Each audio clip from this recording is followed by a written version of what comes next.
তোমাকে হারিয়ে আমি হয়তো ভেঙে পড়ব, কিন্তু তোমার খুব আহামরি ক্ষতি হবে না। তুমি চাঁদ, তোমার চারপাশে থাকবে হাজারো তারার মতো মানুষ, যারা তোমায় ভালোবাসবে, প্রশংসা করবে, খুশি রাখার চেষ্টা করবে। কিন্তু জানো, তাদের ভালোবাসার মাঝে থাকবে না আমার মতো কষ্টের সঙ্গে মিশে থাকা নিঃস্বার্থ ভালোবাসা। আমি ভালোবেসেছিলাম নিঃস্বার্থভাবে, এমনভাবে যে তুমি কাঁদলেও আমার বুক ভিজত, তুমি হাসলেও আমার হৃদয়ে আলো ফুটত।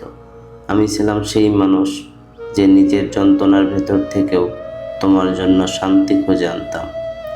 আমি চাইনি কিছু, শুধু তোমার একটুখানি উপস্থিতি, একটুখানি ভালোবাসা। তাই মনে রেখো, যতই কেউ তোমার দিকে তাকাক মোহিত চোখে, আমার মতো গভীর চোখে আর কেউ কখনো তাকাবে না। কারণ আমি শুধু ভালোবাসিনি, তোমার হৃদয়ে গেঁথে নিয়েছিলাম চিরদিনের জন্য। আর এখনো আছো, আর ভবিষ্যতেও থাকবে।